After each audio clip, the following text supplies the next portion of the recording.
Hello everyone, আসসালামু আলাইকুম। এই ভিডিওতে আমি তোমাদের আইসিটি বইয়ের তৃতীয় অধ্যায় দ্বিতীয় অংশ অর্থাৎ ডিজিটাল ডিভাইস হতে বাস্তবায়ন শেখাবো। মানে আমি তোমাদের আগে বাস্তবায়ন শিখিয়েছি, কিন্তু অনেক শিক্ষার্থী কমেন্ট করে জানিয়েছো যে স্যার আমাদের ন্যান্ড গেট দিয়ে বাস্তবায়ন শেখান, বিভিন্ন সমীকরণ থেকে বাস্তবায়ন। তো আমি তোমাদের এখন ন্যান্ড গেট দিয়ে বিভিন্ন সমীকরণ বাস্তবায়ন শেখাবো। তো আমার বিশ্বাস যে আমি একটা দুইটা দেখানোর পরে তোমরা নিজেরাই বাকিগুলো করতে পারবে। তো তোমরা একটু মনোযোগ সহকারে দেখো, কারণ হচ্ছে তোমাদের পরীক্ষা কিন্তু বাস্তবায়ন থেকে প্রশ্ন আসবে, অর্থাৎ ন্যান্ড গেট অথবা নর গেট দিয়ে বাস্তবায়ন করতে বলবে। কারণ আমরা জানি যে সার্বজনীন গেট হচ্ছে দুটা, ন্যান্ড এবং নর। তো ন্যান্ড এবং নর এই দুটা গেট দিয়ে বাস্তবায়ন করতে বলে। তো আজকের ভিডিওতে আমি তোমাদের ন্যান্ড গেট দিয়ে এ টু জেড অর্থাৎ ন্যান্ড গেট দিয়ে কীভাবে বাস্তবায়ন করতে হয় মানে পরীক্ষা আসলে, তো সেই কৌশলটা আমি তোমাদেরকে এখন শেখাই দিচ্ছি বিভিন্ন সমীকরণ লিখে। যেমন ধরো আমি বোর্ডে একটা সমীকরণ লিখলাম, আমি লিখলাম প্রথমটা সহজ, অর্থাৎ তোমাদের বোঝানোর জন্য আমি সহজ একটা লিখি এবি প্লাস সি। এই সমীকরণটাকে ন্যান্ড গেট দিয়ে বাস্তবায়ন করো। আমি লিখলাম যে এতকে ন্যান্ড গেট দিয়ে বাস্তবায়ন করো। আমি তোমাদের সহজ একটা দেখাচ্ছি, এরপর আমি চেঞ্জ করে করে দেখাবো না। ন্যান্ড গেট দিয়ে বাস্তবায়ন করো।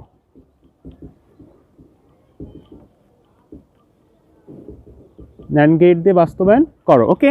আচ্ছা, এখন এই সমীকরণটা ন্যান্ড গেট আমরা কিভাবে বাস্তবায়ন করবো আমি বলছিলাম যে আমি একটা দুইটা তোমাদেরকে দেখাবো।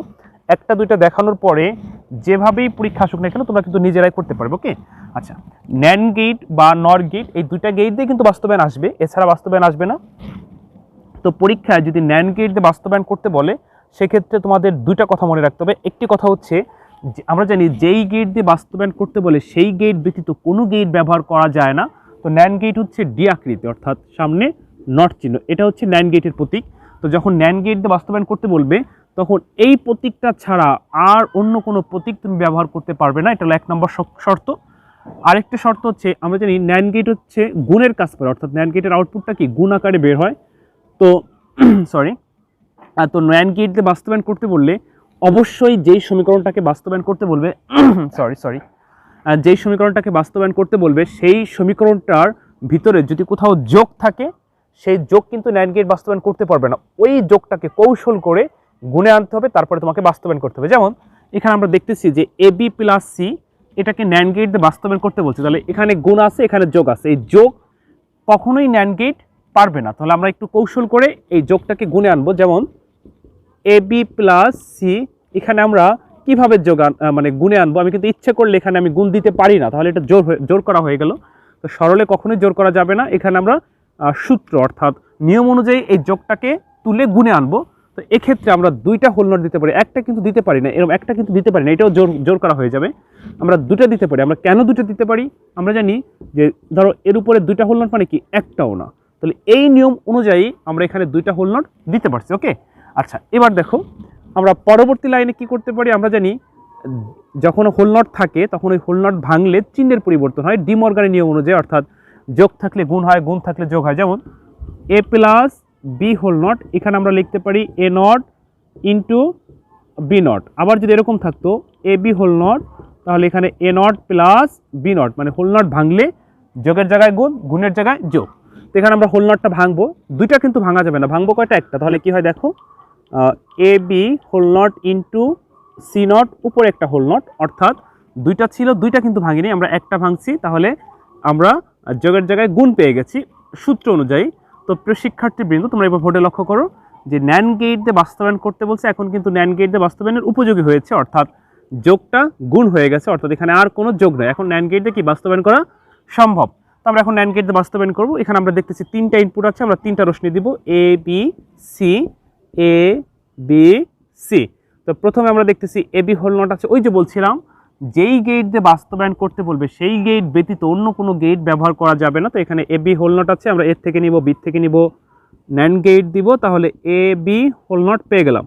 এরপর আমরা সি নট দেখতে পাচ্ছি, ইচ্ছে করলে তোমরা একটু বোর্ডে লক্ষ্য করো, আমি ইচ্ছে করলে কিন্তু নট গেট দিয়ে সি নট বের করতে পারতাম, তাহলে কিন্তু বাস্তবায়ন হবে না। কেন বাস্তবায়ন হবে না, ওই যে গেট দিয়ে বাস্তবায়ন করতে বলবে সেই গেট ব্যতীত কোনো গেট ব্যবহার করা যাবে না। তো যেহেতু ন্যান্ড গেট দিয়ে বাস্তবায়ন করতে বলছে আমরা সি নট বের করবো, তবে এই ন্যান্ড গেট দিয়েই বের করতে হবে। আমরা সি নট বের করলাম। তো এখন আমরা দেখতেছি যে A B whole not into C not, এর উপরে আবার হোল নট, তাহলে আমরা এখানে আবার ন্যান্ড গেট করবো। এবার আমরা কি পাই দেখো, A B whole not into C not, অর্থাৎ এ বি হোল নট প্রবেশ করলো, সি নট প্রবেশ করলো, আর ন্যান্ড গেটের জন্য সবার উপরে হোল নট। দেখো আমরা এই সমীকরণটা বাস্তবায়ন করতে পারছি, অর্থাৎ এটুকু করলে হয়ে যাবে। তারপর যদি প্রমাণ করে AB প্লাস CB বের করতে চাও তাহলে এখানে একটু সলভ করে দাও। হোল নট ভাঙলে গুণের জায়গায় যোগ, যোগের জায়গায় গুণ, তাহলে এখানে আমরা কি পাই, AB একটা হোল নট আছে অলরেডি, এটা যদি ভেঙে দেই প্লাস হবে, ভাঙলে এরকম হবে, অর্থাৎ সির উপরে 2টা এই পাশে 2টা। তাহলে আমরা জানি 2টা মানে কি, 2টা মানে একটাও না, তাহলে কি হয় AB প্লাস C। তো AB প্লাস C কে NAND গেট দিয়ে বাস্তবায়ন। NAND গেট দিয়ে কেন বাস্তবায়ন হলো, আমরা যে কয়টা গেট ব্যবহার করেছি সবগুলো NAND গেট, এটা হচ্ছে বাস্তবায়ন। অর্থাৎ তোমাদের পরীক্ষায় এভাবেই বাস্তবায়ন আসবে, যখন বলবে যে বাস্তবায়ন করো, তো এই যে এই কথাটা মনে রেখো, যে গেট দিয়ে বাস্তবায়ন করতে বলবে সেই গেট ব্যতীত মানে তুমি আর কোনো গেট ব্যবহার করতে পারবে না, এটা কিন্তু এক নম্বর শর্ত। আর যেটা তোমার মানে ফলো করতে হবে সেটা হচ্ছে কোন গেট দিয়ে বাস্তবায়ন করতে বলছে, NAND গেট দিয়ে নাকি NOR গেট দিয়ে। যদি NOR দিয়ে বলতো তাহলে আমরা সব জায়গায় যোগ আনতাম, আর যখন NAND দিয়ে বলবে তখন আমরা সব জায়গায় কি আনবো, গুণ আনার চেষ্টা করব। তো প্রিয় শিক্ষার্থীবৃন্দ, আশা করি তোমরা বুঝতে পারছো। এরপর যদি বুঝতে সমস্যা হয় অবশ্যই আমাকে কমেন্ট করে জানাবে, আমি যথাসাধ্য চেষ্টা করব তোমাদেরকে বোঝানোর জন্য। তো আমি এখন একটা দুটো সমীকরণ আমি তোমাদেরকে লিখে দিচ্ছি, তোমরা এখন বাসায় প্র্যাকটিস করবে। যদি তোমরা বাস্তবায়ন করতে না পারো, যদি মিলাইতে না পারো, তাহলে আমাকে কমেন্ট করে জানিও, আমি পরবর্তী কোনো ক্লাসে পরবর্তী একটা ভিডিওতে ওইটাকে আবার সমাধান করে আপলোড করব, তখন আবার আমার সাথে তোমরা মিলাই নিও। তো আমি তোমাদের এখন ধরো দু একটা হোমওয়ার্ক দিয়ে দিচ্ছি, দেখো আশা করি এটা বুঝতে পারছো। হ্যাঁ, আমি এখানে একটু হোমওয়ার্ক দিয়ে দিচ্ছি, এটা মুছে ফেলি। তো প্রিয় শিক্ষার্থীবৃন্দ, তোমরা যারা আমার চ্যানেলটি সাবস্ক্রাইব করেছো তোমাদের অসংখ্য ধন্যবাদ, আর যারা এখনো সাবস্ক্রাইব করো নাই সাবস্ক্রাইব করো, কারণ আমার এই চ্যানেল ICT ক্লাস ছাড়া আর অন্য কোনো ক্লাস, অন্য কোনো ভিডিও আপলোড করা হয় না। তো পরীক্ষা অবধি পর্যন্ত, তোমাদের পরীক্ষা পর্যন্ত আমি কোনো না কোনোভাবে তোমাদেরকে সাহায্য করে যাব। তো আমার এই চ্যানেলের সাথে থাকার জন্য অবশ্যই সাবস্ক্রাইব করতে ভুলবে না। তো আমি তোমাদের এখন বাসার কাজ দিচ্ছি, দেখো এই কটা নিজেরা করবে। আমি লিখলাম AB whole not plus BC whole not, এটাকে NAND গেট দিয়ে বাস্তবায়ন করবে। আমি আরেকটা দিচ্ছি A not B plus AB not, এটাকেও NAND গেট দিয়ে বাস্তবায়ন করবে। এটা কিন্তু XOR এর একটা আউটপুট, ওকে। এটা পারলে কিন্তু NAND গেট দিয়ে XOR গেট বাস্তবায়ন পারবে। আমি NOR XNOR এরটাও দিয়ে দিই, XNOR হচ্ছে A not B not plus AB, অর্থাৎ এইটা যদি তোমরা পারো এটা অবশ্যই পারবে। এই তিনটা NAND গেট দিয়ে বাস্তবায়ন করবে। কোন গেট দিয়ে, NAND গেট। আমি লিখে দিলাম NAND গেট দিয়ে বাস্তবায়ন করবে। তোমরা বাস্তবায়ন করে নিজেরা মিলানোর চেষ্টা করবে। যদি তোমাদের মানে বুঝতে সমস্যা বা না করতে পারো, মানে যদি এটা সমাধান করতে না পারো, তাহলে অবশ্যই আমাকে কমেন্ট করে জানিও, আমি যথাসাধ্য চেষ্টা করবো তোমাদেরকে বোঝানোর জন্য, তোমাদের কমেন্ট রিপ্লাই দেওয়ার জন্য এবং কমেন্ট অনুযায়ী ক্লাস করার জন্য। তো প্রিয় শিক্ষার্থীবৃন্দ, আশা করি তোমরা পারবে। যদি না পারো প্লিজ দয়া করে আমাকে একটু জানাও।